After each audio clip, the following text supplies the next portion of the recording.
का क्या फर्क पड़ता है, कोई दिक्कत नहीं, पता नहीं, जो भाई राय सो भाई राय, nothing to do, nowhere to go, देखो सुनो मत बोलो,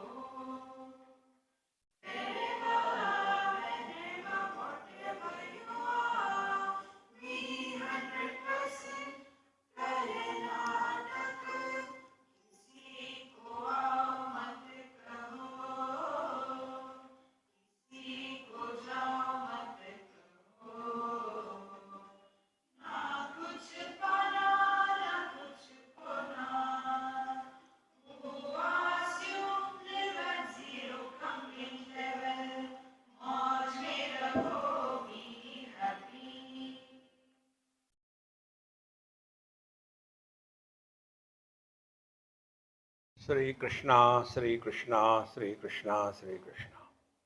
गुरुर्ब्रह्मा गुरुर्विष्णु गुरुर्देवो महेश्वरः, गुरु साक्षात् परम ब्रह्म तस्मै श्री गुरवे नमः, तस्मै श्री गुरवे नमः।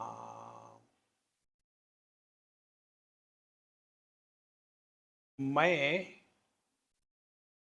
प्रथम पुरुष एक वचन, तू मध्यम पुरुष एक वचन, वो तृतीय पुरुष एक वचन, वो का अनेक वचन क्या होगा, वे, और ये तृतीय पुरुष ही रहेंगे।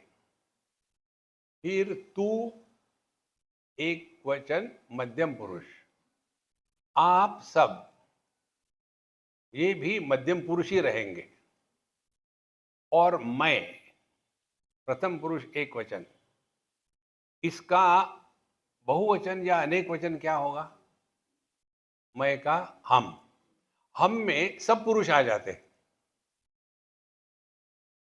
देखो छोटी सी बात है। तो ये जो आय है, मैं है, इसका अनेक वचन नहीं होता, क्योंकि वो एक ही है। इस एक को हमको पहचानना है। तो इसीलिए शरीर के दृष्टि से हम देखें तो अनेक है। अब ये शरीर को तो कुछ होता नहीं, जो कुछ होता है वो मन को या सूक्ष्म देह को होता है। इसीलिए कहते हैं इसको इदम शरीरम शृणु सूक्ष्म सन्नितम लिंगम तो अपंचीकृतभूत संभवम सवासनम कर्म फलानुभावकम स्व अज्ञानतः अनादि उपाधिरात्मनः। तो यह जो अविद्या के कारण, अविद्या का अर्थ अज्ञान का अर्थ, ज्ञान का अभाव नहीं, ज्ञान का अभाव कभी नहीं होता। फिर ज्ञान में अपूर्णता आती है। जैसे हम अपने आंखों से एक मर्यादा देख सकते हैं, उस मर्यादा के बाद नहीं देख सकते।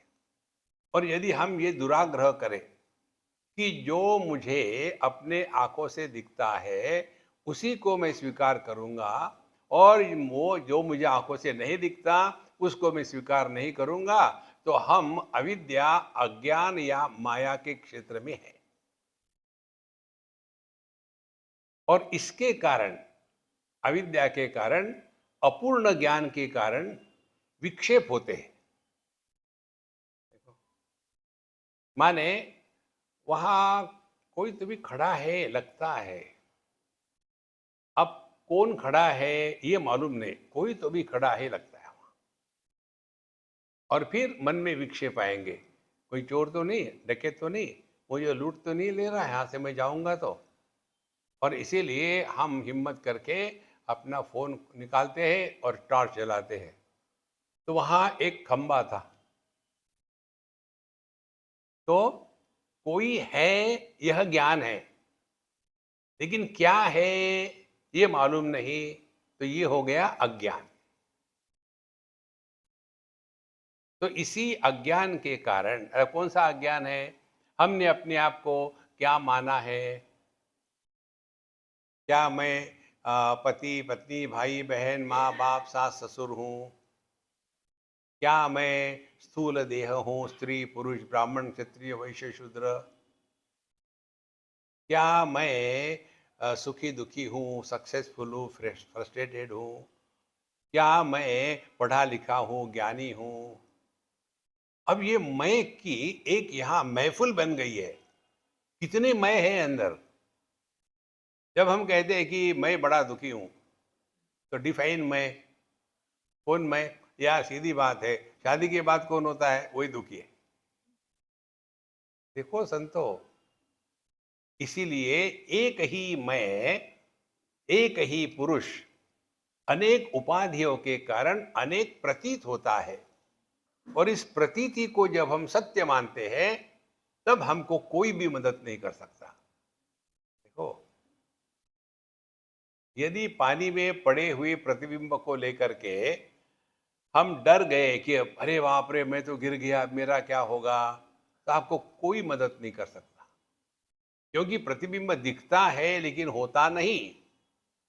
तो एक बार हम यूएसए में थे कहीं, तो अंग्रेज लोग प्रश्न पूछते हैं कि आप लोगों के यहाँ जो लेडीज होती है ना, वो यहाँ .com लगाती है, ये क्या चक्कर है?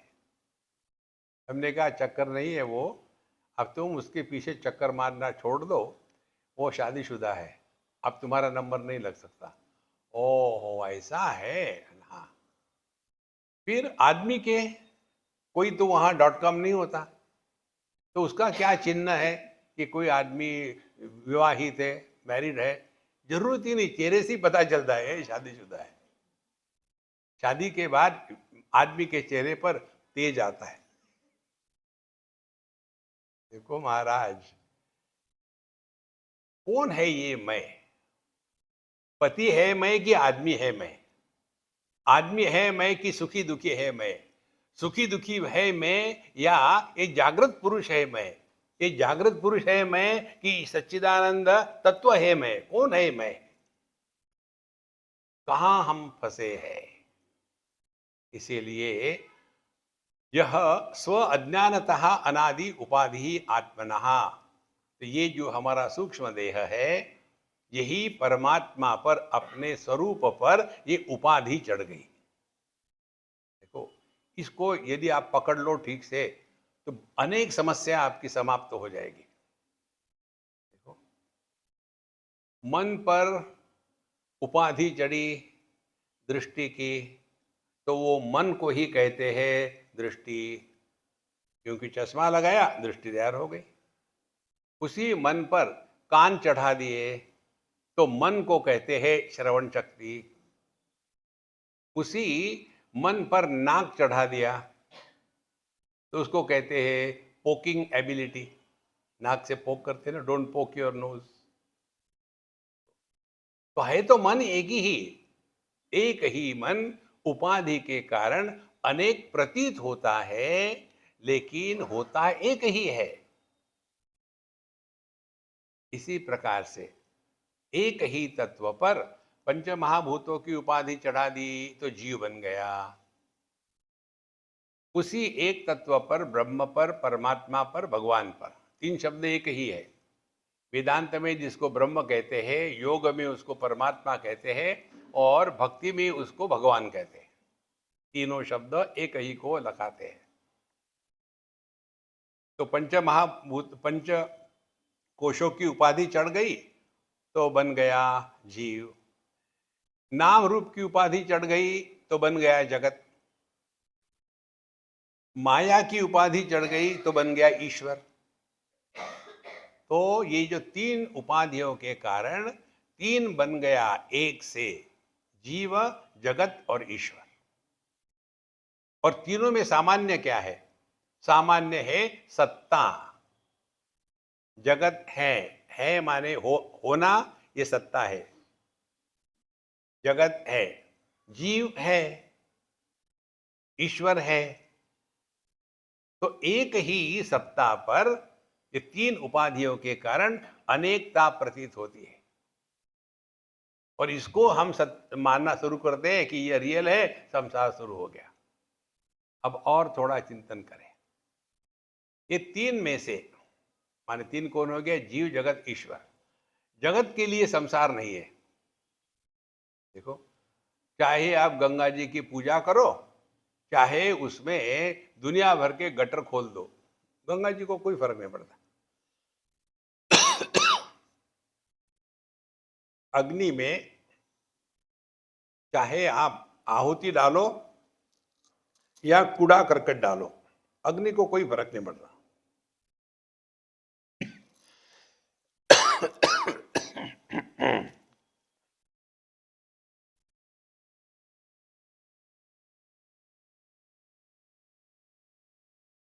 आंखों के सामने भगवान का विग्रह हो या गार्बेज का ट्रक हो, आंखों को कोई फर्क नहीं पड़ता। कहने का तात्पर्य, संसार जगत के लिए नहीं है, संसार ईश्वर के लिए भी नहीं है। कारण उसकी दृष्टि में सब आ गया।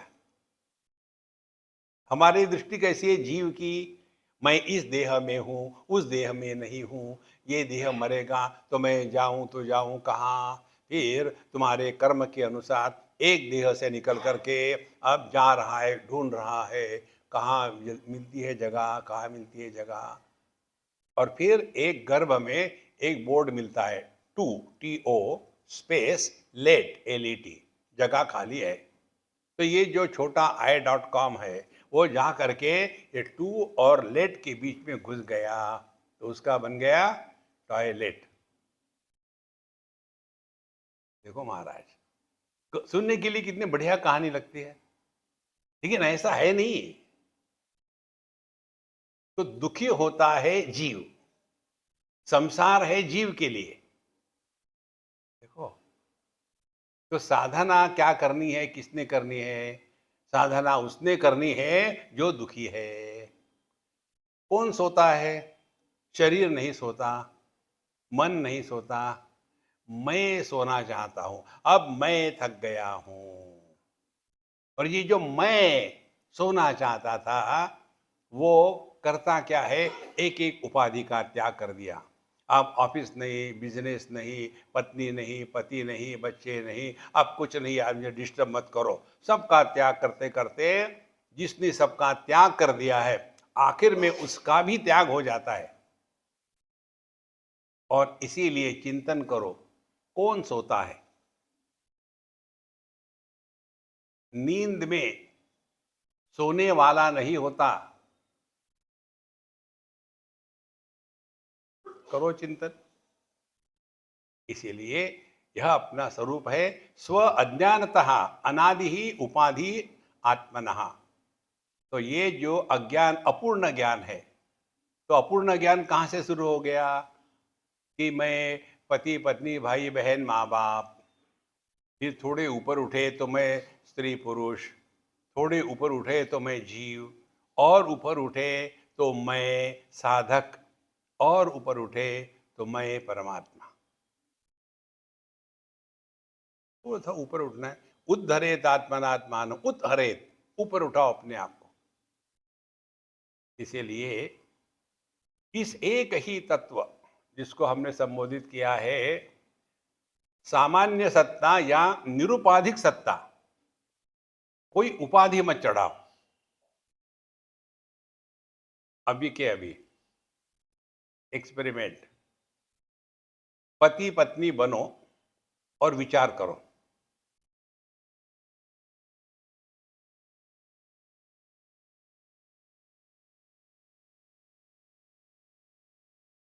स्टॉप। अब माँ बाप या बच्चे बनो और विचार करो।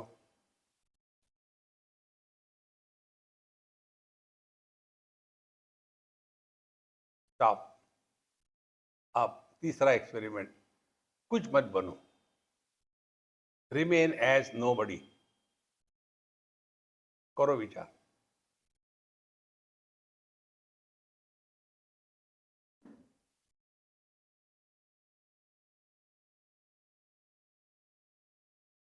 देखो संतो, तो हमको सीखना क्या है? विचार किसी व्यक्ति को होता है, somebody is disturbed। तो जब आप पति पत्नी बने, विचार किया तो किसके विचार आया? पति को पत्नी का आया, पत्नी को पति का आया। जब माँ बाप या बच्चे बने, तो बच्चों को माँ बाप का आया विचार और माँ बाप को बच्चों का आया। और जब आप रहे नो बड़ी, नो थॉट्स, मुझे बताओ इसमें करना क्या है? आध्यात्मिक साधना करते नहीं, समझदारी बस। और ये समझदारी न होने का कारण स्व अज्ञानतः, हमको अपने बारे में पूरी जानकारी नहीं है, क्योंकि हम कहीं ना कहीं फंसे हुए हैं। और इससे निकलने के लिए फिर हम करते क्या है? somebody has to be dissolved into nobody। तो क्या करते हैं? सत्संग में भी सो जाते हैं। तो सो गए माने क्या? अब मैं आई एम नोबडी, और नोबडी जो होगा उसको विचार नहीं आएंगे। उल्टा विचार करो, जिसको शांत रहने की प्रैक्टिस अनुभव नहीं है, उसको शांत रहने को कहो तो 2 क्षण में खर्राटे शुरू हो जाते, क्योंकि उनके मन को एक ही मालूम है, या तो कौ कौ कौ कौ कौ कौ करते रहो या तो सो जाओ। बिना सोते शांत रहना, ये है आध्यात्मिक साधना। क्योंकि नींद भी यह एक वृत्ति है। पतंजलि योग दर्शन में आता है, जो अभाव को विषय बनाती है उसको निद्रा कहते हैं। इसीलिए संतो, कुछ बनो मत। जब हम बनते हैं तो संसार शुरू होता है। देखो, आपको एक और महत्व की बात बताते हैं। एक है मुख्यात्मा, जो वास्तविक तत्व है। दूसरा है मिथ्यात्मा। सुषुप्ति अवस्था में हम लोग मुख्यात्मा है, real I, nobody but still there. क्योंकि नो बडी है तो वहां सुख नहीं, दुख नहीं, लाभ नहीं, हानि नहीं, अपना नहीं, पराया नहीं, सब गायब होगा, लेकिन हम है। फिर जब नींद टूटती है तो क्या हो गया? देह के साथ तादात्म्य हो गया। इसको कहेंगे मिथ्यात्मा। मिथ्यात्मा माने प्रतीत होता है लेकिन होता नहीं। अब ये मिथ्यात्मा पैदा होने के बाद फिर हमारा दुनिया में गौणात्मा, सेकेंडरी सेल्फ इज बॉर्न। तो उसके बाद मैं पति पत्नी, भाई बहन, माँ बाप इत्यादि। और एक होता है स्वप्न देखने वाला, जो अम, स्वप्नात्मा कह लो, प्रातिभाषिक सेल्फ, प्रातिभाषिक आत्मा। तो कितने आत्मे हो गए? मुख्यात्मा, मिथ्यात्मा, गौणात्मा और प्रातिभाषिक आत्मा, 4। अब थोड़ा चिंतन करो। जो ये अम, जागृत पुरुष है, जो कोई बना है पति पत्नी इत्यादि, यह जो जागृत पुरुष सपना देखने के बाद उठ जाता है, तो सपने के प्रति उसका क्या विचार होता है? छोड़ो यार, वो सपना आता है, चक्कर में मत पड़ो। लेकिन कोई महाभाग होते हैं उसमें भी फंस जाते हैं। देखो, अच्छा, अब ध्यान से सुनो। जो हम जगत में व्यवहार करते हैं, इसको कहते हैं व्यावहारिक आत्मा। वो सुखी दुखी होगा, लेकिन वही व्यावहारिक आत्मा यदि अध्यात्म के मार्ग पर चल पड़ा, देखो, तो वो साधक हो गया। अब ये साधक कौन होगा? जैसे जागृत पुरुष स्वप्न के सुख दुख के द्वारा प्रभावित नहीं होता जगने के बाद, इसी प्रकार से साधक वो है जो अपने भिन्न भिन्न रोल जो हम प्ले करते हैं, पति पत्नी भाई बहन इत्यादि के, उनके द्वारा प्रभावित नहीं होगा, क्योंकि उसको मालूम है वो सत्य नहीं है। सत्य क्या है? मेरी साधना सत्य है। हमने किसको महत्व दिया है? देखो, ये अपने हाथ में है। तो यदि हमने कोई आदत लगा ली है, समझो बीड़ी पीने की आदत लगा ली, और आकर के कहते महाराज हमारी सिगरेट छुड़वा दो, तो हम कहेंगे नहीं, हम सुलगा सकते हैं, छुड़वा नहीं सकते। मैंने मूर्खता की पराकाष्ठा। आपने शुरू किया है, आप बंद करो, नहीं होता तो फूकते रहो।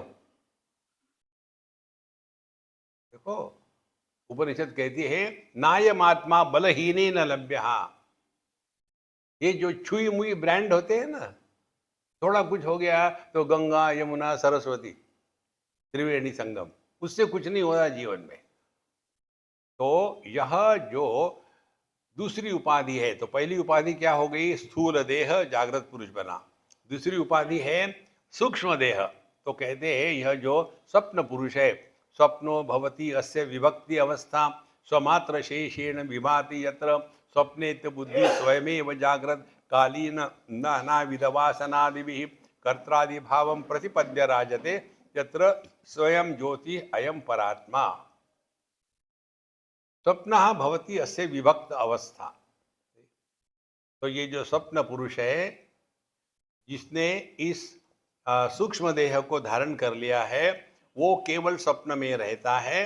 और स्वप्न में क्या है? जागृत अवस्था में जो जो संस्कार हमारे मन पर हो गए हैं, उसके अनुसार वो अपना सपना बनाता है। देखो, ये एक बार सपने का कई विषय चल रहा था, तो किसी ने कहा स्वामी जी आपको सपना पड़ता है क्या? तो मैं चुप हो गया। ठीक है, मत बताइए, मुझे ये पूछना था, ये कुत्ते को बिल्ली को सपना पड़ता होगा क्या? हमने कहा मैं दोनों नहीं हूं। प्रश्न देखो क्या पूछते हैं हम। कुत्ते को सपना पड़ता है क्या? बिल्ली को सपना पड़ता है क्या? तो यदि पड़ता होगा तो क्या पड़ता होगा? हमने कहा बिल्ली को सपना पड़ता होगा तो यही सपना पड़ता होगा, जोर से बारिश हो रही है और बारिश में चूहे गिर रहे हैं, खाओ। कल्पना ही तो करनी है, और क्या करना है। देखो महाराज, तो जैसे जैसे अपने जागृत के अनुभव होते हैं, उसके अनुसार अपना सपना होता है। यहां तक कल हमने देखा था। अच्छा, हमको पता ही नहीं। अच्छा, धी मात्र कोपादि रशेष साक्षी न लिप्यते तत्कृत कर्मलेशैः यस्मान् असंगस्तत एव कर्म भी न लिप्यते किंचित उपाधिना कृतैः। अब धी मात्र का उपाधि अशेष साक्षी। अब ध्यान से सुनो, ये साक्षी को समझ लेना। साक्षी के बाद हम चले जाएंगे उदासीन की स्थिति पर। तो साक्षी कौन है, इसको ठीक समझ लो। जैसे हम आप सबको देख रहे हैं, और हम सबको जान देखते हैं यहाँ से, कौन सुन रहा है, कौन सो रहा है, किसको यॉर्निंग आ रही है, कौन घड़ी देख रहा है, हम सबको देख रहे हैं। अब ये सबको देखते हुए भी उसके द्वारा प्रभावित नहीं होना, ये है साक्षी भाव। एक टीचर पढ़ा रहे थे क्लास में, और दो बच्चे एक ही बेंच पर बैठे थे। उसमें से एक बच्चा जबकि सो रहा था, तो टीचर गुस्सा आया, दूसरे को कहा उठाओ उसको, सो रहा है मेरे क्लास में।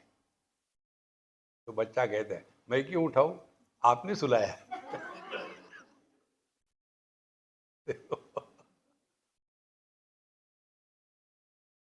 हमको एक सज्जन ने कहा, स्वामी जी आप बीच में ऐसी चुटकुले क्यों छोड़ते हो? हमने कहा देखो, हमारी समस्या खग ही जाने खग की भाषा। हमारी समस्या मालूम है क्या है? हमारी माने सभी कथाकारों की एक ही समस्या है। वो बेचारे बोलते रहते हैं और सामने वाले सोते रहते हैं।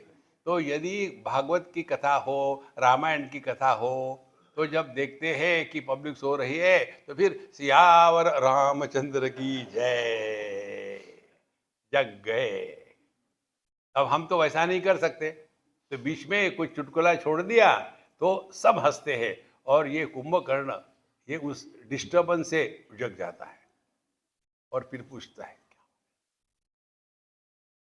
फिर वो उसको बताता है ये जोक हुआ, फिर वो अकेला हंसता है।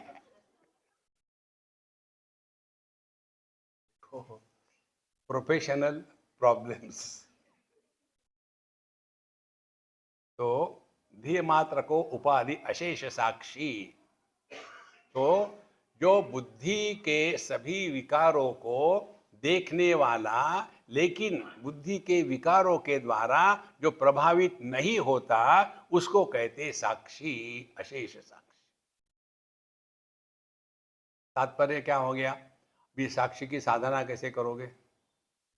दुख होगा लेकिन दुखी मत होना, सुख होगा लेकिन इतने एक्साइट मत होना कि बैलेंस खो गए। आदमी का बैलेंस दोनों जगह भ्रष्ट हो जाता है, दुख में भी सुख में भी। एक डॉक्टर थे, उनका एक मित्र था, और ये गया, मित्र कौन था? सेबी आया था, क्रॉनिक बैचलर इंडिविजुअल। वहां पहुंच गया, उसने कहा यार तू कैसे आया? बोले नहीं यार मैं बोर हो रहा था, चलो कि आपके पास जाओ जरा टाइम पास करो। बोले अच्छा हो गया तू आ गया। क्या? मेरे सामने एक समस्या है। बोल यार मैं किस लिए हूँ, क्या समस्या है? बोले मेरे पत्नी के नाम से 10 करोड़ की लॉटरी लग गई है। अब सवाल ये है, उसको मैं कैसे बताऊं? उसको बताऊंगा तो वो इसको सह नहीं पाएगी, कहीं मर न जाए। तू छोड़ यार, मैं बता देता हूँ, डोंट वरी। गया, भाभी जी क्या हो रहा है, क्या हो रहा है, चाय पानी पिलाओ, कुछ बढ़िया खिलाओ। तो चाय पानी इत्यादि हो रहा था, और कैजुअली बात चल रही थी। भाभी जी यदि समझो आपको 10,000 की लॉटरी लगी, 10,000 करोड़ की लॉटरी लगी, तो आप उसका क्या करोगे? अरे भैया कहाँ मजाक उड़ाते हो, मुझे कहाँ लॉटरी मिलती है, मुझे तो बड़े मुश्किल से हस्बैंड मिला है, लॉटरी कहाँ मिलती है? कल्पना तो करो, समझो आपको 10 करोड़ की लॉटरी लगी, तो आप क्या करोगे? भैया आपके मुंह में शक्कर, मैं आपको 5 करोड़ दे दूंगी। और वो मर गया। देखो कितनी बढ़िया बात है।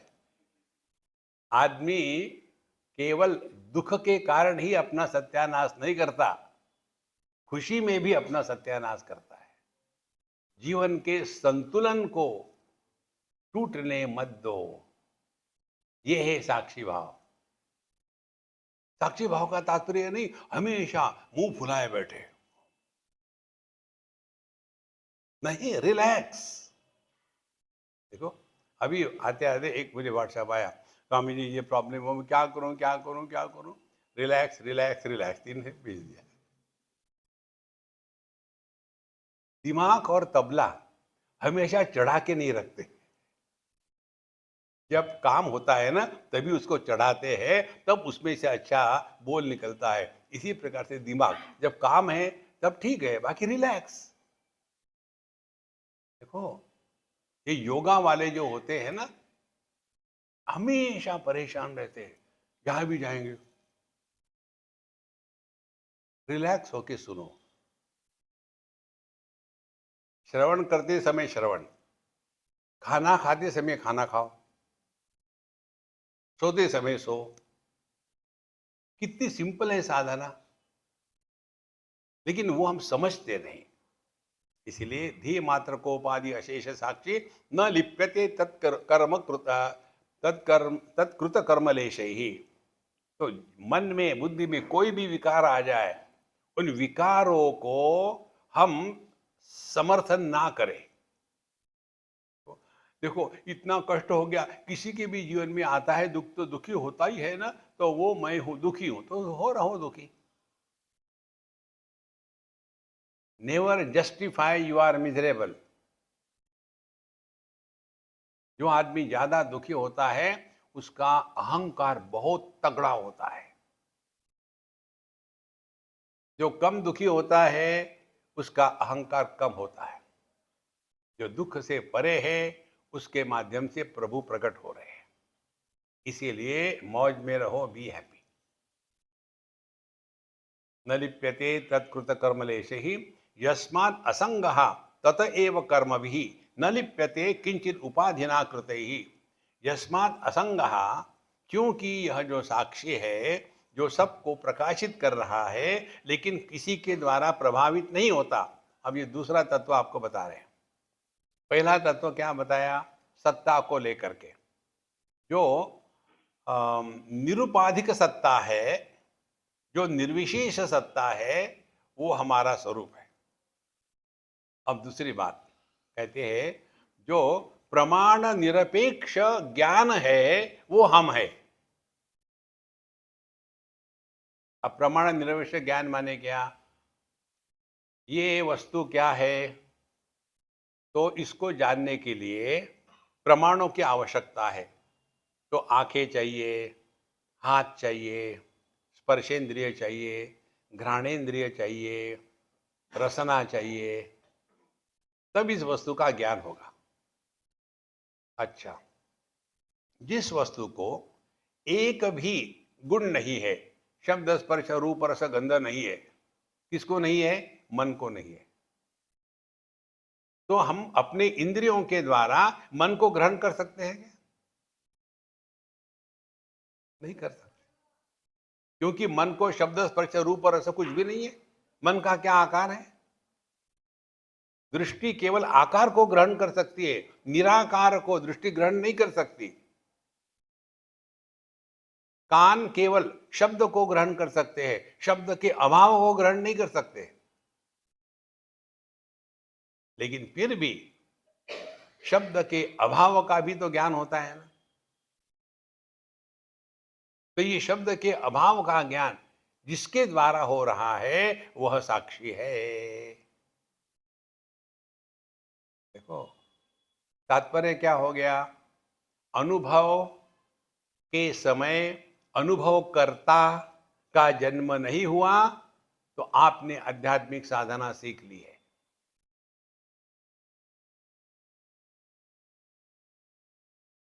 यस्मात् असंगः, क्योंकि वो असंग है। ये भी बहुत महत्व का सिद्धांत है। आसक्ति यह भ्रांति है, सत्य नहीं है। कोई किसी से कभी भी आसक्त नहीं होता। देखो, एक जगह एक बूढ़ा मर गए, तो उनकी जो पत्नी थी नेचुरली रोना धोना शुरू हो गया। अब वो कब तक रोएगी? उस समय डायलॉग क्या होते हैं? अब मैं कैसे रहूंगी इनकी सिवा, मैं तो नहीं रहती, भगवान मुझे क्यों नहीं उठा लिया, हम दोनों साथ जाते हैं, भाई इनको वहां भी परेशान कर दिया।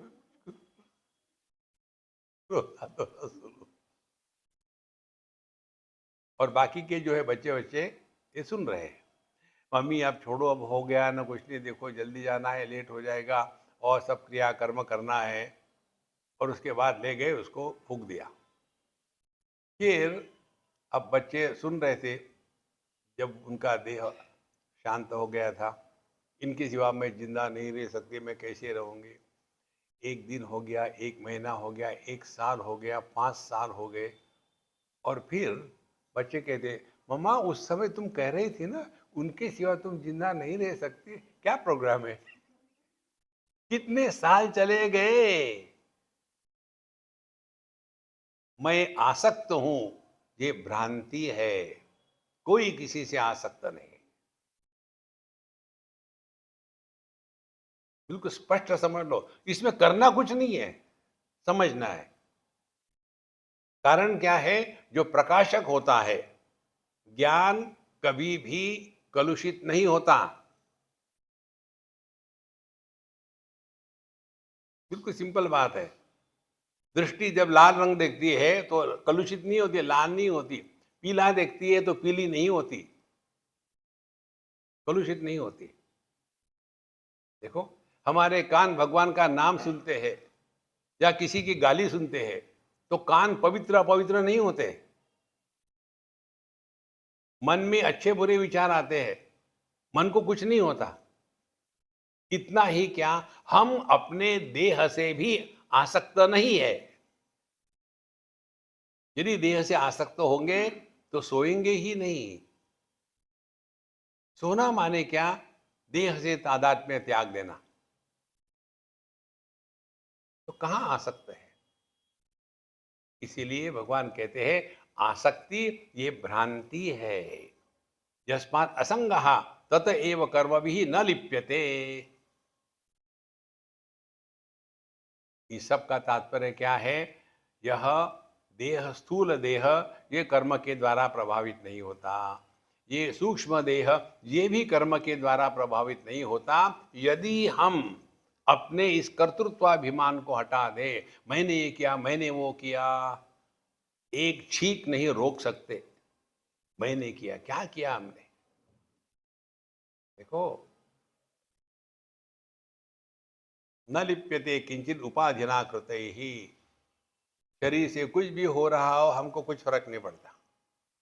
बचपन का शरीर आके चला गया, हम जाके पुलिस में रिपोर्ट लिखवाते हैं कि एफआईआर, मेरा बचपन का देह पता नहीं कहाँ भाग गया, जवानी का देह कहाँ चला गया।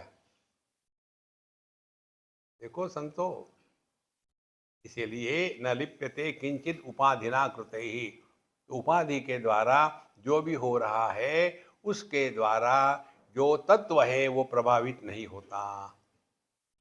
जैसे ये बल्ब का लाइट ले लो, यदि ये लाइट मंदिर में हो तो क्या ये लाइट पवित्र हो जाएगा? और यदि टॉयलेट में हो तो क्या अपवित्र हो जाएगा? इस सिद्धांतों को पकड़ लो। ज्ञान कलुषित नहीं होता। पापो हम पाप कर्मा हम, इससे बड़ी बेवकूफी और कुछ नहीं है। हम अपने आप को ही पापी कहते हैं। सर्वव्यापृतीकरणं लिंगमिदं स्यात् चिदानन्दात्मनः पुंसा वास्यादिकम् इव तत्क्षण तेनैव आत्मा भवति असंगो अयम। तो यह जो सूक्ष्म देह है ये वैसा ही है जैसे कोई कारपेंटर हो, तो कारपेंटर के पास अपने अपने औजार होते हैं। इसी प्रकार से यह सूक्ष्म देह का आधार लेकर के परमात्मा देह के माध्यम से कुछ कर रहा है। तो यदि वो कारपेंटर ने अपने वस्तु, समझो हथौड़ी और कीला रख दिया, तो वो अपने आप थोड़ी चलेंगे। इसी प्रकार से जब तक के तादाद में नहीं है तब तक के इसमें कोई हलचल नहीं है। ये बहुत महत्व की बात है।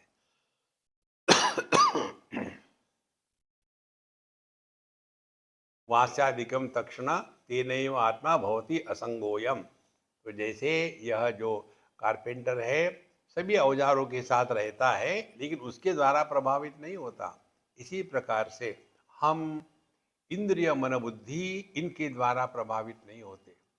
इसका यदि आपको अभ्यास करना है तो इतना ही अभ्यास करना है, कुछ बनो मत। आदमी होता है, पति बनता है। By birth are we husband and wife? By mistake. And because of that mistake you suffer now, what can be done? देखो, तो आदमी होता है, पति बनता है, तो जो बनावटी होगा वो तो कष्ट देगा ही। तो ये कब तक कष्ट देगा? जब तक जागृत अवस्था में है। तो क्या करे? अपनी अनुभूति से सीखो। बिस्तर में साथ साथ लेट रहे हैं लेकिन जो पति पत्नी की आंखों की तरफ देखने की हिम्मत नहीं करता, वो इतना जोर से खर्राटे मारने की हिम्मत कैसे कर सकता है सुषुप्ति अवस्था में? मालूम है क्यों? अब कौन है पति? हा हा, कर्र कर्र शुरू हो गया। देखो संतो, करना कुछ नहीं है। तो जिस प्रकार से हम साथ में रहते हुए भी क्योंकि देह के साथ तादाद में नहीं है तो कुछ बने नहीं, यही बात जगत में रहते समय wherever you are, whenever you are, whatever you are, play your role perfectly well. लेकिन वो रोल खत्म होने के बाद उतार डालो वो कपड़े और नॉर्मल बन जाओ। ये तो हमेशा टेंशन रहता है, बच्चों का क्या होगा, बच्चों का क्या होगा। उनको वही परेशानी, ये बूढ़ों का क्या होगा पता नहीं, समझते नहीं। देखो संतो, ये इतनी महत्व की बात है। अंधत्व मंदत्व पटुत्व धर्म सौगुण्य वैगुण्य वशादि चक्षुषा बाधिर्य मूकत्व मुखा तथैव श्रोत्रादि धर्म नतुरेतुरात्मनः। अंधत्व आंखों से नहीं दिखना, मंदत्व ठीक से नहीं देखना, पटुत्व आंखों से ठीक देखना, सौगुण्य वैगुण्य योग्य प्रकार से होना या योग्य प्रकार से नहीं होना, ये सब के सब आंखों के धर्म है। इसी प्रकार से बाधिर्य मूकत्व मुखा तथैव, इसी प्रकार से बहरेपना या मूक गूंगेपना, ये सभी के सभी धर्म जो है कान इत्यादि के हैं। न वेत्तु आत्मनः, आंखों से दिखता नहीं, ये उस अंधे व्यक्ति को मालूम होता है ना कि मुझे दिखता नहीं। कानों से सुनते नहीं, ये उसको मालूम होता है ना कि मैं सुन नहीं सकता। तो कान की उपाधि चढ़ाई तो सुनने वाला बन गया, आंखों की उपाधि लगाई तो देखने वाला बन गया। इन उपाधियों से हम यदि स्पर्शित ना हो, माने आंखों से देखो लेकिन देखने वाले मत बनो, कानों से सुनो लेकिन सुनने वाले मत बनो, तो कैसे रहे दुनिया में? कान खुले मत सुनो, कैसे? जैसे आप वेदांत का श्रवण करते हो वैसे। कितने बार सुना है? स्वामी जी आप मजाक उड़ाते हो, हम कहाँ ब्राह्मण हैं, हम तो पापो हम पाप कर्मा हम। नेचुरली शादी के बाद बच्चे होने के बाद पापा ही कहते हैं ना, पापा आ जाओ, महापापा। इसीलिए इनके धर्म हमको कोई स्पर्श नहीं करते। वैसे ही प्राण के जो धर्म है, उच्छ्वास निश्वास विजृंभण क्षुत प्रसन्न आदि उत्क्रमणादि का क्रिया प्राणादि कर्माणि वदन्ति तज्ञ प्राणस्य धर्म धर्मो अशना पिपासे। उसी प्रकार से सांस चलाना, उसके बाद जो मुँह ही आ करके मुंह फाड़ना, छींक आना, फिर कभी कभी एकदम ऐसा हाथ पैर कब जाते हैं, ये सभी के सभी प्राण के धर्म है। और उसी प्रकार से भूख और प्यास, ये भी प्राण के धर्म है। ये धर्म हमारे नहीं है। एक थोड़ा चिंतन करो, मुझे पता नहीं आप लोग क्या सोचते हैं, मैं क्या सोचता हूँ मैं आपको बताता हूँ। यदि हमको खूब डट के खाना खाया, दिन को गर्मी है, तो एकदम नींद आ जाती है और सो गए, और नींद में आपको सपना पड़ा कि आप ऐसे जगह पहुंच गए हैं जहां अकाल पड़ा हुआ है, खाने को नहीं मिल रहा है, और कोई एक धर्मात्मा खाने का अन्न क्षेत्र लगाया है, आप भी वहां गए, लाइन में खड़े हैं और खाने के लिए तरस रहे हैं। अब ऐसे सपने में जागृत अवस्था में डट के खाना खाया इसीलिए नींद आई, और सपने में स्वप्न पुरुष को भूख लगी थी, तो स्वप्न पुरुष का प्राणमय कोश और जागृत पुरुष का प्राणमय कोश वो एक है कि अलग है? करो चिंतन, एकदम फटाफट मत बोल देना। देखो,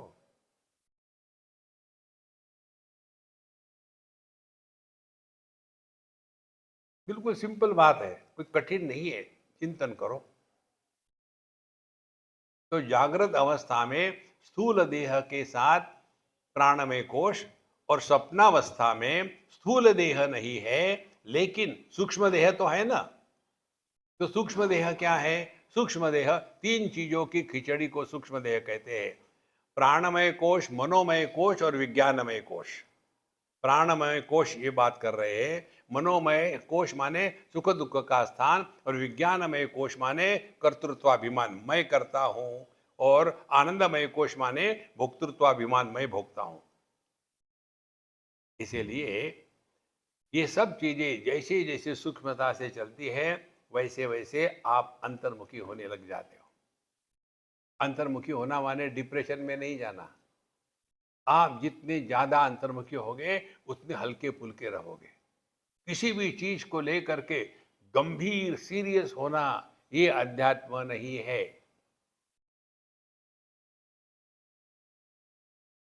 never justify you are miserable. हमारे दिल्ली में जब हमने कहा एक सत्संग में ऐसा, तो सत्संग के बाद एक पंजाबन अम्मा आई और मानो मेरा कॉलर पकड़ना चाहती थी, इसीलिए मेरी इसमें कॉलर नहीं होती। आपको क्या होता है? डांट रही थी। मैंने, क्या हो गया अम्मा? आपको क्या? हमेशा कहते हो दुखी मत होना, दुखी मत होना, शादी करके दिखाओ, दुखी मत होना। तो विवाह ये दुखी होने का लाइसेंस है। Don't justify you are miserable. हमारे मिजरी के कारण मालूम है क्या है? दुनिया की चीज नहीं। ये बाबा जी लोग का मिजरेबल होने का कारण क्या है? पता नहीं यार, आज मैं रोज सुबह 4 बजे उठता हूँ, आज मैं उठ ही नहीं पाया, 5 बजे उठ गया, पता नहीं ऐसा क्यों हो गया। हो गई दुखी। आज मैं ध्यान के लिए बैठा था, रोज मुझे लाइट दिखता है, आज मुझे बिजली दिखी। दुखी होने के लिए हम कारण ढूंढते हैं। तो इससे कैसे निकले? जो थारी राय सो मारी राय, लगा तो लगा, नहीं तो नहीं लगा, क्या फर्क पड़ता है? अनुभव अपना कितना बढ़िया है, महामंत्र, क्या फर्क पड़ता है? जब हो गया तो ठीक, नहीं हुआ तो नहीं हुआ। दुखी मत होना।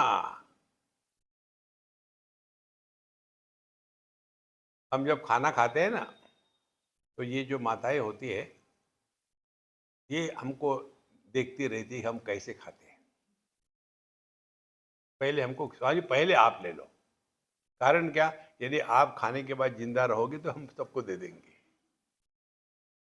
और सब खा सामने खड़ी रहेगी और देखेगी स्वामी जी कैसे खाते हैं। आप कल्पना करो, ये मेरा अनुभव है।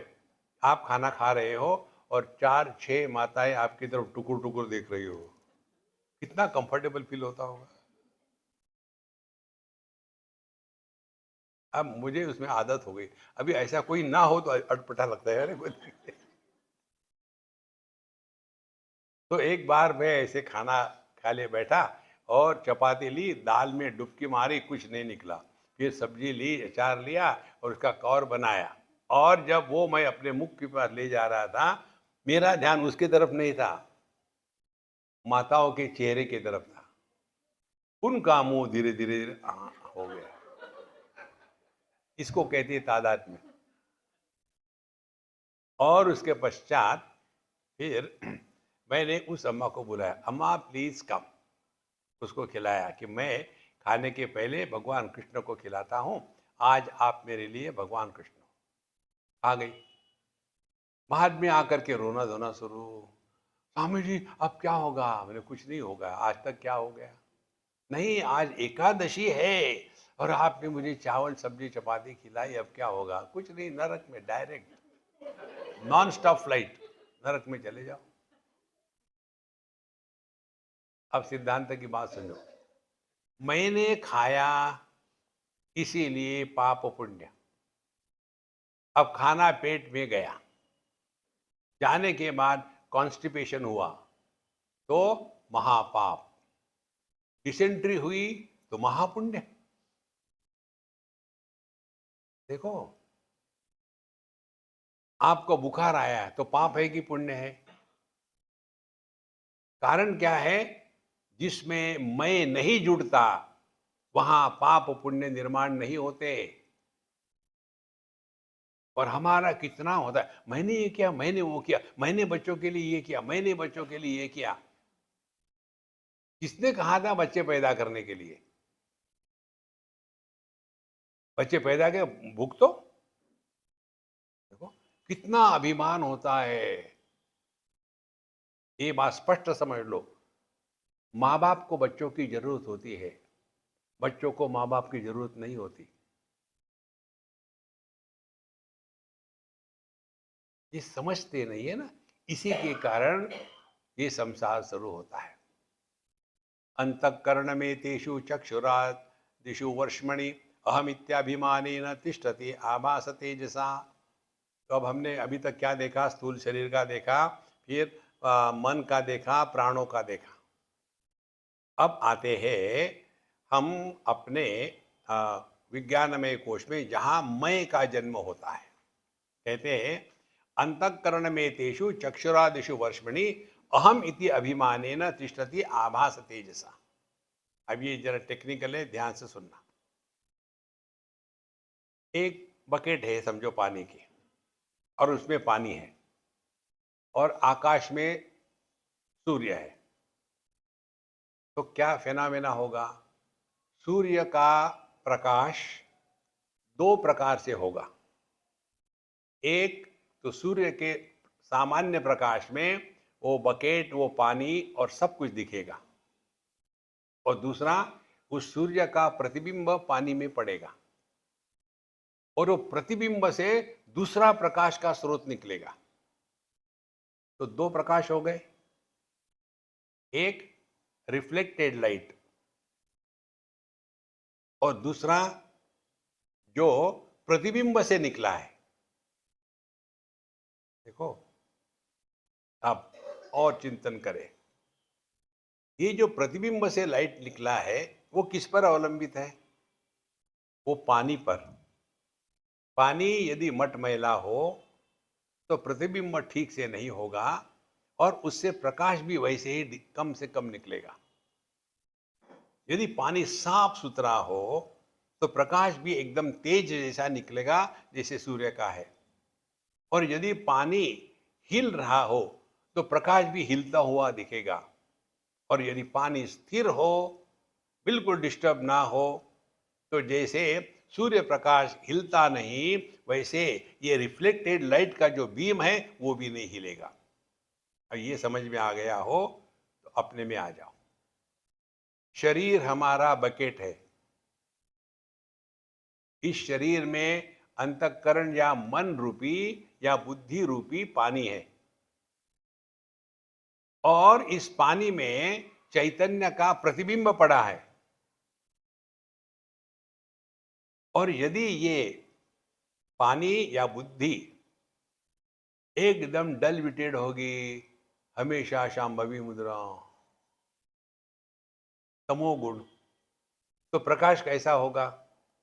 क्या कहा आपने? कुछ समझ में नहीं आएगा। और यदि विक्षेपित होगा तो कांस्टेंट रिएक्शन होगा। आपको क्या होता है? They don't talk, they bark. और यदि आपका मन शांत है, प्रसन्न है, कोई विक्षेप नहीं, ना कहीं गीला है ना कहीं शिकवा है, तो ऐसे अंतःकरण में परमात्मा का जो प्रतिबिंब होगा, जिसको चिदाभास कहते हैं, ये चिदाभास और अंतःकरण और परमात्मा, इन तीनों को मिला करके जिसका जन्म होता है उसको कहते हैं जीव।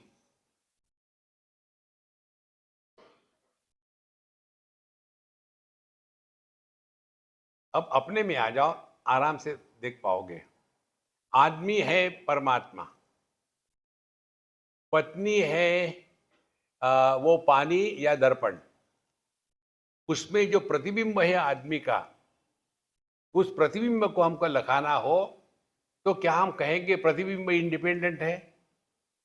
प्रतिबिंब के लिए इन दोनों या तीनों की आवश्यकता है।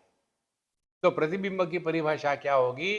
पुरुष प्लस पत्नी और पत्नी के लिमिटेशन में पुरुष की अभिव्यक्ति पति, ये तीनों को मिला करके पति बनता है। यदि दर्पण हटा दिया जाए तो प्रतिबिंब दिखेगा कहीं? देखो, यदि पत्नी छोड़ के चली गई तो पति कहाँ गया? थिंक। और दुखी कौन होता है? यह जीव, यह पति, पत्नी, भाई, बहन, सास, बहू, ये दुखी होते हैं। इनकी कहीं सत्ता नहीं है। हमारा आध्यात्मिक के नाम पर जो हम रिलीजियस लाइफ जीते हैं, वो कैसी है? हमारा प्रयत्न ये है कि पानी में जो प्रतिबिंब है, वो पानी गंदा होने के कारण वो उसको ठीक से नहीं दिखता, फिर उसको साफ करो, फिर उसके पश्चात पानी हिल रहा है तो प्रतिबिंब हिलता है, उसको शांत करो। इतना सब करने के बाद भी क्या प्रतिबिंब को आप पानी से जैसे मछली को निकालते हैं, निकाल पाओगे? माने क्या? जो नहीं है फिर भी प्रतीत हो रहा है, वो दुखी हो रहा है, कौन हमको मदद कर सकता है?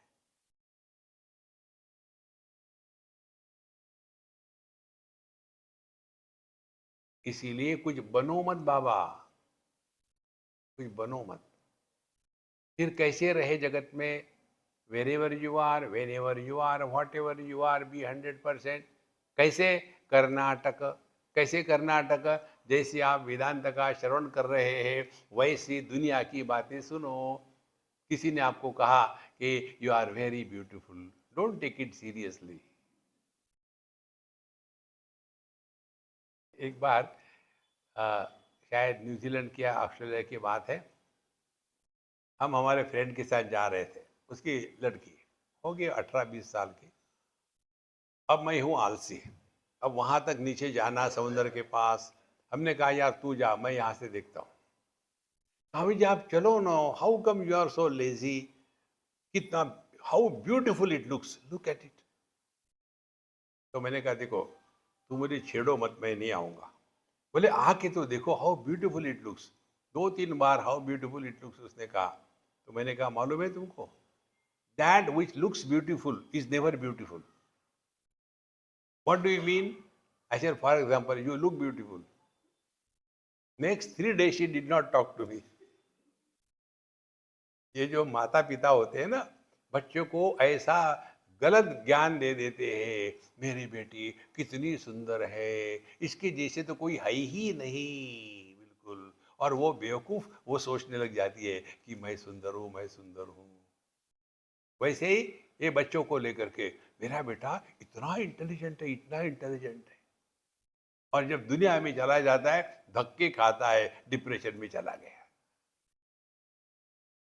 इसीलिए संतो, ये जो मैं है, इस मैं को ठीक से समझना है। क्या मैं पति हूं, क्या मैं पत्नी हूं, या मैं पुरुष हूं या स्त्री हूं? क्या मैं स्त्री देह हूं या मैं मन हूं? क्या मैं मन हूं या मन को प्रकाशन करने वाला चैतन्य हूं? यह जो अंतर्मुखी आत्मचिंतन की धारा है, इसको कहते हैं अध्यात्म। जहां आप डिस्टर्ब हो गए, एक ही प्रश्न अपने को पूछो, पब्लिक को मत पूछो। Who is disturb? हम जानते हैं मैं क्या हूं, what I am I know, who I am I don't know. और यदि हम इसको पकड़ ले ठीक से कि कौन हो रहा दुखी, तो कोई व्यक्ति है। तो पति ये व्यक्ति है कि अभिव्यक्ति है? एक पतित पावन हमारे पास आ गए, कहते मैं पत्नी से बड़ा तंग आ गया हूं, अब क्या करूं समझ में नहीं आता। उन्हें समझ में नहीं आता तो शांत रहो, लेकिन मेरे ही जीवन में ऐसा दुख क्यों, मुझे ऐसी पत्नी क्यों मिली? हमने कहा देखो, इसका उत्तर एक ही है, ध्यान से सुनना। जीवन की सभी समस्याओं को केवल एक प्रकार से आप सुलझा सकते हैं, और क्या है? Think properly. If you can think properly, your problems are not required to be solved, they get dissolved. बहुत सिंपल बात है। बोले इसमें क्या विचार करूं मैं? हमने कहा विचार ऐसा करो, पति ये कॉमन नाउन है कि प्रॉपर नाउन है? आप तो मेरी एग्जामिनेशन ले रहे हो ना? हाँ ले रहा हूं, मेरे प्रश्न के उत्तर दो। कॉमन नाउन है। कॉमन नाउन माने क्या? दुनिया का हर एक पति दुखी होता है, तुम भी दुखी हो, तो कौन सी नॉर्मल बात है कि एबनॉर्मल बात है? इसीलिए उसको हस्बैंड कहते हैं ना, जिसकी हंसी हमेशा के लिए बंद हो गई, हस्बैंड। इसीलिए कई लोग अपने बच्चों का नाम हसमुख रखते हैं, नाम के लिए तो हंसो। नाम हसमुख है और चेहरा फुला हुआ है। चलिए, अंतःकरणम एतेषु चक्षुरादिषु वर्ष्मणि अहम इति अभिमानेन। फिर इंद्रियों के जो गुण हैं वो उसके साथ तादात्म्य कर लिया, और फिर मैं बन गया देखने वाला। उसके बाद बोलने के साथ तादात्म्य किया, मैं हो गया बोलने वाला। और यह जो मैं है इसकी कहीं सत्ता नहीं। धीरे धीरे ये बात समझ में आती है। अहंकार स विज्ञेय कर्ता भोक्ता अभिमानी अयम सत्वादि गुण योगेन च अवस्थात्रयमश्नुते। अब ये जो मैं पैदा हो गया, ये जो मैं है, अब कहाँ है ये मैं? बता मुझे। पति कहाँ है? पत्नी कहाँ है? और ये जो पति पत्नी जो नहीं है, ये सब संसार चला रहे हैं। और क्या संसार चलाते हैं? एक दूसरे को खुश करने का प्रयत्न करते हैं। भगवान जिसको खुश नहीं कर सका, उसको आप खुश करोगे। तो क्या करना है? कर्नाटक। देखो, नाटक में क्या होता है? दिखता है लेकिन होता नहीं। वैसे ही रहो, कहीं फंसो मत। तो अहंकार से विज्ञेय कर्ता भोक्ता अभिमानी है। तो ये जो अहंकार पैदा हो गया, इसी को हमने जीव कहा है। ये अहंकार को समझ लो। ये अहंकार या जीव कौन है? परमात्मा। परमात्मा का बकेट रूपी देह में जो मन है, उसमें परमात्मा का प्रतिबिंब। जैसे पानी को रखने के लिए कोई एक बर्तन चाहिए, इसी प्रकार से मन को रखने के लिए देह चाहिए। और इस देह में जो मन है, उसमें परमात्मा का प्रतिबिंब पड़ता है। और जो देह अपने आप में जड़ है, वो प्रतिबिंब के कारण चलित हो जाता है, चंचल हो जाता है। और जहां उस देह की ये क्षमता खत्म हो गई, अब ये देह उस मन रूपी अंतःकरण रूपी पानी को रख नहीं सकता, लीक हो रहा है। तो उसी को कहते प्राण चले गए, माने अब उसमें प्रतिबिंब नहीं है। देखो संतो, अहंकार से विज्ञेय कर्ता भोक्ता अभिमानी हम। और यही जो है वही भोगते रहता है। मैंने ये किया, मैंने वो किया, मैंने ये दुख पाया, मैंने वो सुख पाया। कोई उसकी सत्ता नहीं। तो सत्वादि गुण योगेन, तो सत्व गुण प्रधान होगा तो जागृत अवस्था होगी, रजोगुण प्रधान होगा तो स्वप्नावस्था होगी, और तमोगुण प्रधान होगा तो वो सुषुप्ति अवस्था होगी। माने तीनों जगह में सिद्धांत एक ही है। इसका मतलब ये नहीं ये तीन अलग है या तीन एक है, वो है ही नहीं ना। तो कहाँ है अच्छे बुरे? देखो महाराज, इस पर चिंतन करो। कौन सोता है? जागृत पुरुष नहीं सोता, क्योंकि सुषुप्ति अवस्था में जागृत पुरुष नहीं होता। स्वप्न पुरुष भी नहीं सोता, क्योंकि स्वप्न पुरुष भी सुषुप्ति में नहीं होता। और सुषुप्त पुरुष भी नहीं सोता। यदि वो सोएगा तो किसको मालूम होगा कि नींद अच्छी आई थी? देखो संतो, तो क्या हुआ? ये उपाधि के कारण पहले स्थूल देह की उपाधि को धारण किया, एक जागृत पुरुष बन गया, जागृत संसार शुरू हो गया। यहां बोर हो गए, छोड़ दिया, फिर लेट गए और फिर हमने अपने ऑर्डर दे दी, अपना सपना बनाया। देखो, और वो सपने में भी हमने ही सब कुछ बनाया है और हम ही सुख दुख का अनुभव करते हैं। वहां भी बोर थक जाते, उसका भी त्याग कर दिए। सुषुप्ति अवस्था में there is nobody, but the truth is there. इसीलिए नींद से, अच्छी नींद से उठने के बाद आदमी इतना फ्रेश क्यों फील करता है? इसका एक ही कारण है, लंबे समय तक उसने सभी उपाधियों का बोझा हटा दिया था। तत्र माता अमाता भवति, तत्र पिता अपिता भवति। बृहदारण्यक उपनिषद में आता है, सुषुप्ति में माँ माँ नहीं होती, पिता पिता नहीं होता, कुछ नहीं। इसीलिए होता क्या है, इन शॉर्ट, सब बोझे को उतार दिया।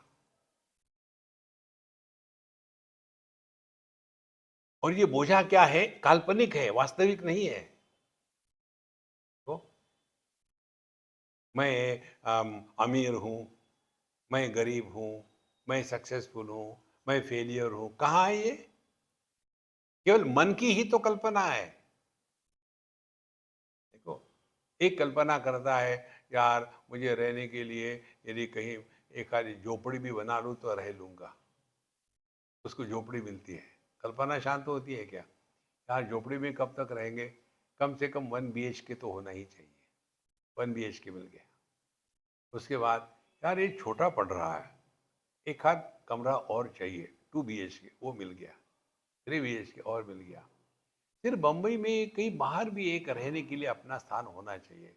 लोनावाला में जाकर के वहाँ बंगले बनाएंगे, और वहाँ कौन रहेगा? चौकीदार। इनको कहाँ है टाइम वहाँ जाके रहने के लिए? कितना इकट्ठा करेंगे?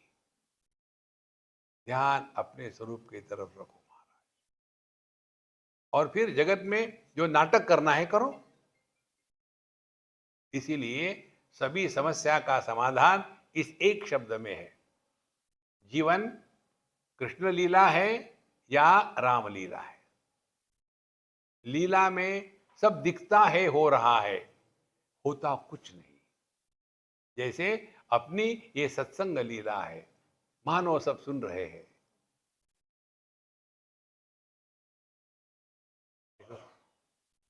तो जैसे एक्टर स्टेज पर रह करके बोलता है, लेकिन वो इतना उसके साथ एक होकर के बोलता है कि सुनने वाले को लगता है कि रियली वो बोल रहा है, लेकिन उनको पता है ये नाटक है।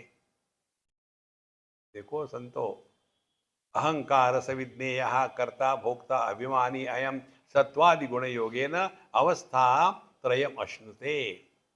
तो हम जागृत अवस्था में भी तीनों होते। जब हम तमोगुण माने जगत के वस्तुओं को महत्व देंगे तो वो सुषुप्ति अवस्था है। कर्म को महत्व देंगे तो वो स्वप्नावस्था है। और मय को महत्व देंगे, ये करेंगे वो करेंगे, वो जागृत अवस्था है। होता है ना, कई बार हम बैठे रहते, बैठे बैठे ख्याली पुलाव खा रहे, हम यदि वहाँ जाएंगे तो ये होगा, वैसा होगा, ये एकदम भय करेंगे। तब तक के ट्रेन चली गई, और ट्रेन तो चली गई। देखो, तो सत्वादि गुण योगेन च अवस्थात्रयम अश्नुते। तो जैसे एक ही आदमी वही बनता है पुत्र, पति और पिता, वैसे एक ही परमात्मा इस देह में जागृत पुरुष, स्वप्न पुरुष, सुषुप्त पुरुष बन रहा है। लेकिन इसके कारण वो तीन नहीं है, एक ही। तो ध्यान हमको वहां देना है, वहां ध्यान देना है। तो करना क्या पड़ेगा? प्रमाण निरपेक्ष अनुभूति। जिस अनुभव के लिए किसी भी प्रमाणों की अपेक्षा नहीं है, ज्ञानेंद्रिय की आवश्यकता नहीं, कर्मेंद्रिय की आवश्यकता नहीं, बुद्धि की आवश्यकता नहीं, मन की आवश्यकता नहीं। तात्पर्य, ऐसा अनुभव जिसमें अनुभवकर्ता का जन्म नहीं होता।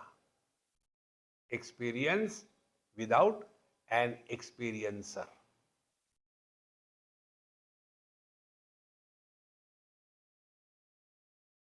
इस अनुभव को यदि उदाहरण से समझना हो तो जो अनुभव आकाश का होगा, आकाश का अनुभव क्या है? सबको आधार देता है, किसी का तिरस्कार नहीं, इन किसी के द्वारा प्रभावित नहीं होता। क्या ये अपना स्वरूप नहीं है? आंखें सभी रूप रंग का आधार है, किसी के द्वारा प्रभावित नहीं होता। जागृत स्वप्न सुषुप्ति समाधि हम सब के आधार है, किसी के द्वारा प्रभावित नहीं होते। प्रभावित नहीं होना उपाधि में रहते हुए भी, उसको कहते हैं जीवन मुक्ति। और सबसे बढ़िया बात क्या है? करना कुछ नहीं है। योगा करो, हवा भरो, हवा निकालो, नाक दबाओ, कान दबाओ, ये मुद्रा करो, वो मुद्रा करो, ऐसे आसन में बैठो कि आसन खुले ही नहीं। और फिर उसमें आदमी इतना फंस जाता है कि पूछो मत। हम एक बार चाइना में थे, एक कोई योगी आए हुए थे, हमको भी ले गए देखने के लिए। बूढ़ा होते 103 ईयर्स, एक टांग पर खड़े हैं स्टेज पर, और एक टांग उन्होंने उठा करके अपने गर्दन के पीछे रख दी, हाथ ऊपर करके नमस्कार किए। सभी ऑडियंस ने तालियां बजाई। सर्कस में होता है ना, छोटे छोटे बच्चे रस्सी के ऊपर में चलते हैं, या तो फिर अपने आप को तोड़ मोड़ करके ऐसा उल्टा सीधा करते हैं। Acrobatics is not spiritual life. अपने आप को पहचानो, इसको कहते हैं प्रत्यभिज्ञा। अपने आप को पहचानो, और इसके लिए एक ही उपाय है, stop reacting in life, then only act. Only act माने कर्नाटक। नाटक में एक्टिंग होती है, रिएक्टिंग नहीं होती। ये एक्टर लोगों को कितना मान सम्मान पैसा मिलता है, और यही एक्टर जब पॉलिटिक्स में जाते हैं और रिएक्शन करने लग जाते हैं, तो उसी एक्टर को जो लोग मानते थे उसको गाली देने लग जाते हैं, क्योंकि वो रिएक्ट कर रहा है। Give it a try, you will be always happy. ओम पूर्णमदः पूर्णमिदं पूर्णात् पूर्णमुदच्यते पूर्णस्य पूर्णमादाय पूर्णमेवावशिष्यते। ओम शांति शांति शांति। हरि ओम। श्री गुरुभ्यो नमः। हरि ओम।